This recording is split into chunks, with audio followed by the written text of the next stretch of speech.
നമസ്കാരം. ഏവർക്കും post market റിപ്പോർട്ട്സുകളിലേക്ക് സ്വാഗതം. ഇന്ന് നവംബർ 4, 2025 ചൊവ്വ.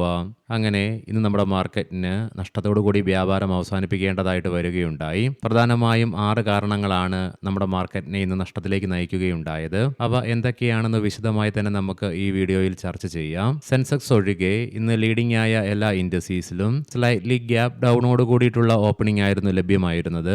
25,787 എന്ന ലെവലിൽ ഇന്ന് നിഫ്റ്റിക്ക് റെസിസ്റ്റൻസ് നേരിടേണ്ടതായിട്ട് വരികയുണ്ടായി. തുടർന്ന് ഉച്ചതിരിഞ്ഞ് 2 മണിക്ക് ശേഷം നിഫ്റ്റി അതിന്റെ ഷോർട്ട് ടൈം മൂവിംഗ് ആവറേജ് ആയ 20-ഡേ EMA, അതായത് 25,600 എന്ന ലെവൽ ബ്രേക്ക് ചെയ്യുകയുമുണ്ടായി. തുടർന്ന് 25,578 എന്ന ലെവലിൽ സപ്പോർട്ട് എടുക്കുവാൻ സാധിച്ചതിനെ തുടർന്ന് 165 പോയിന്റുകളുടെ നഷ്ടത്തോടുകൂടി 25,597 എന്ന ലെവലിൽ വ്യാപാരം അവസാനിപ്പിക്കേണ്ടി വന്നപ്പോൾ സെൻസെക്സിന് 519 പോയിന്റുകളുടെയും ബാങ്ക് നിഫ്റ്റിക്ക് 274 പോയിന്റുകളുടെ നഷ്ടവും സംഭവിച്ചു. അതേസമയം ഫിൻ നിഫ്റ്റിക്ക് 110 പോയിന്റുകളുടെ നഷ്ടവും നേരിടേണ്ടതായിട്ട് വരികയുണ്ടായി. Power Grid Corporation, Coal India, Tata Motors Passenger Vehicles, Bajaj Auto, Eternal തുടങ്ങിയ സ്റ്റോക്കുകൾ ഇന്ന് നിഫ്റ്റിയിൽ നഷ്ടം നേരിടേണ്ടി വന്നപ്പോൾ Titan company, Bharti Airtel, Bajaj Finance, HDFC Life, SBI Life Insurance തുടങ്ങിയ സ്റ്റോക്കുകൾക്ക് നേട്ടവും കൈവരിക്കുവാൻ സാധിച്ചു.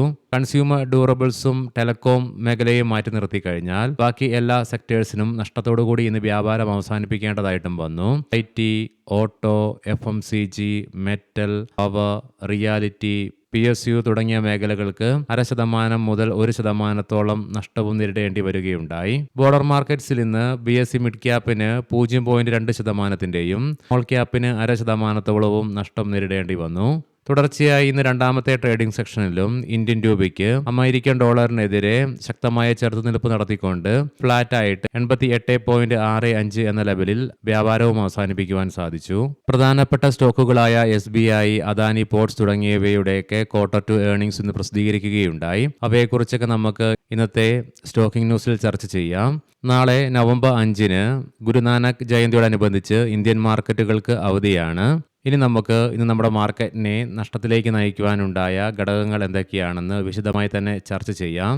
കഴിഞ്ഞ ജൂലൈ മാസം ആരംഭിച്ച സെല്ലിംഗ് ഒക്ടോബർ വരെ വിദേശ ധനകാര്യ സ്ഥാപനങ്ങൾ തുടരുകയുണ്ടായി. അതുകൂടാതെ ഈ മാസത്തെ ആദ്യ ട്രേഡിംഗ് സെക്ഷനായി ഇന്നലെയും വിദേശ ധനകാര്യ സ്ഥാപനങ്ങൾ 1,883.78 കോടി രൂപയ്ക്ക് ഇന്ത്യൻ ക്യാഷ് മാർക്കറ്റിൽ സെല്ലിംഗ് ആണ് തുടരുകയുണ്ടായത്. ഇന്നലെ വിദേശ ധനകാര്യ സ്ഥാപനങ്ങളുടെ ഭാഗത്ത് നിന്ന് വന്ന ഈ ഒരു ആക്ഷൻ ഇന്ത്യൻ മാർക്കറ്റിനെയും നിക്ഷേപകരെയും വീണ്ടും നിരാശയിൽ ആഴ്ത്തുകയുണ്ടായി. അതുകൊണ്ട് തന്നെ വിദേശ ധനകാര്യ സ്ഥാപനങ്ങളുടെ തുടർച്ചയായ സെല്ലിംഗ് ഇന്ന് നമ്മുടെ മാർക്കറ്റിനെ തളർത്തുവാൻ പ്രധാന പങ്ക് വഹിക്കുകയുണ്ടായി. ഇന്നലെ US മാർക്കറ്റുകൾക്ക് നേട്ടത്തോടുകൂടി തന്നെ വ്യാപാരം അവസാനിപ്പിക്കുവാൻ സാധിച്ചെങ്കിലും നിലവിൽ ഡോ ജോൺസ് ഫ്യൂച്ചർ 465 പോയിന്റോളം നഷ്ടത്തിലാണ് വ്യാപാരത്തിൽ തുടർന്നുകൊണ്ടിരിക്കുന്നത്. അതുകൂടാതെ ഇന്ന് യൂറോപ്യൻ മാർക്കറ്റ്സ് 3 ഏഷ്യൻ മാർക്കറ്റ്സിൽ ഇന്ന് എല്ലാ മാർക്കറ്റുകളും നഷ്ടത്തിലാണ് വ്യാപാരം അവസാനിപ്പിക്കുകയുമുണ്ടായത്. ഇന്ന് ഗ്ലോബൽ മാർക്കറ്റിൽ അനുഭവപ്പെട്ട വീക്ക്നെസ്സും നമ്മുടെ മാർക്കറ്റിനെയും മോശമായി തന്നെ ബാധിക്കുകയുണ്ടായി. വലിയ പ്രതീക്ഷയോടുകൂടിയിട്ടായിരുന്നു Q2 ഏർണിംഗ്സിനെ മാർക്കറ്റും നിക്ഷേപകരും പ്രതീക്ഷ വെച്ച് പുലർത്തിയതെങ്കിൽ ബാങ്കിംഗ് സെക്ടറുകൾക്ക് ഈ പ്രതീക്ഷകളെ മീറ്റ് ചെയ്യുവാൻ സാധിച്ചെങ്കിലും IT സെക്ടറിന്റെ ഭാഗത്ത് നിന്നും വീക്കായിട്ടുള്ള നമ്പേഴ്സാണ് റിപ്പോർട്ട് ചെയ്യപ്പെടുകയുണ്ടായത്. മാത്രവുമല്ല ഇന്നുകൊണ്ട് ഏകദേശം 80% കമ്പനികളുടെയും Q2 ഏർണിംഗ്സുകൾ പ്രസിദ്ധീകരിക്കുകയുണ്ടായി.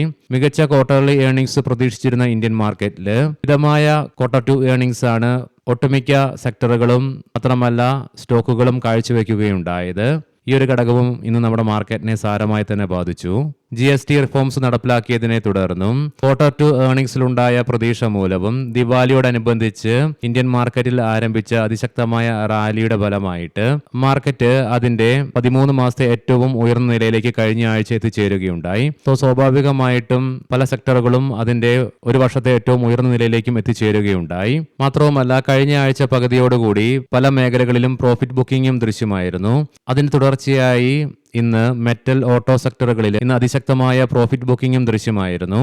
അതുകൊണ്ട് തന്നെ ഇന്ന് മെറ്റൽ, ഓട്ടോ സ്റ്റോക്കുകളിൽ ഉടലെടുത്ത ശക്തമായ സെല്ലിങ്ങിനെ തുടർന്ന് പ്രോഫിറ്റ് ബുക്കിംഗും ഇന്ന് നമ്മുടെ മാർക്കറ്റിനെ തളർത്തിയ മറ്റൊരു കാരണമായി മാറുകയുണ്ടായി.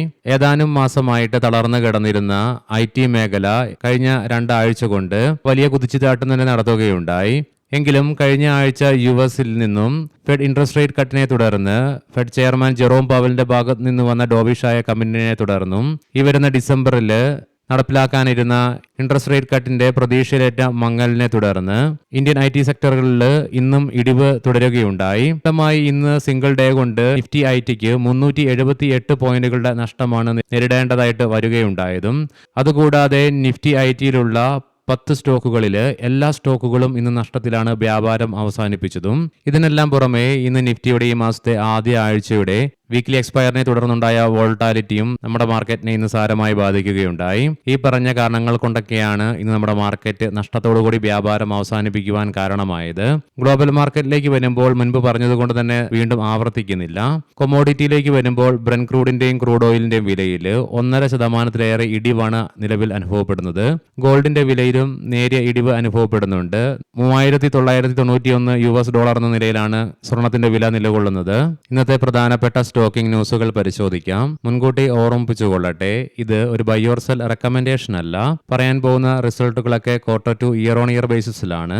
SBI യെസ് ബാങ്കിന്റെ ഓഹരി വിൽപ്പനയിലെ നേട്ടത്തെ തുടർന്ന് അറ്റാദായം 10% വർദ്ധിക്കുകയുണ്ടായി. നെറ്റ് ഇൻട്രസ്റ്റ് ഇൻകത്തിലും 3.3% വർധനവ് രേഖപ്പെടുത്തി. അദാനി പോർട്സ് നെറ്റ് പ്രോഫിറ്റിൽ 29% ഉയർച്ച രേഖപ്പെടുത്തിയപ്പോൾ റവന്യൂവിൽ 30% വളർച്ചയും രേഖപ്പെടുത്തി. മഹീന്ദ്ര ആൻഡ് മഹീന്ദ്ര ശക്തമായ SUV വിൽപ്പനയെ തുടർന്ന് അറ്റാദായം 18% ഉയരുകയുണ്ടായി. റവന്യൂവിലും 21% വർധനവ് രേഖപ്പെടുത്തി.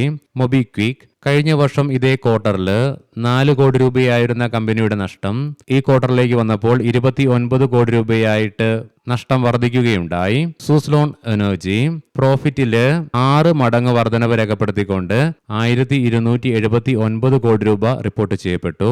റൂട്ട് മൊബൈൽ കഴിഞ്ഞ വർഷം ഇതേ ക്വാർട്ടറിൽ 107.03 കോടി രൂപ ലാഭം റിപ്പോർട്ട് ചെയ്ത കമ്പനി ഈ വർഷം ക്വാർട്ടർ 2 19 കോടി രൂപയുടെ നഷ്ടമാണ് രേഖപ്പെടുത്തുകയുണ്ടായത്. അതേസമയം റവന്യൂ ഫ്ലാറ്റ് ആയിട്ടും രേഖപ്പെടുത്തി. SJS എന്റർപ്രൈസസ് കമ്പനിയുടെ പ്രോഫിറ്റ് ആഫ്റ്റർ ടാക്സ് 48% വർധനവാണ് രേഖപ്പെടുത്തിയത്. റവന്യൂവിലും 44.3% വർധനവും രേഖപ്പെടുത്തുകയുണ്ടായി. ഏവർക്കും നല്ല ഒരു ഹോളിഡേ ആശംസിക്കുന്നു. വ്യാഴാഴ്ച രാവിലെ പ്രീ മാർക്കറ്റ് റിപ്പോർട്ട്സുമായി കണ്ടുമുട്ടാം. നന്ദി, നമസ്കാരം.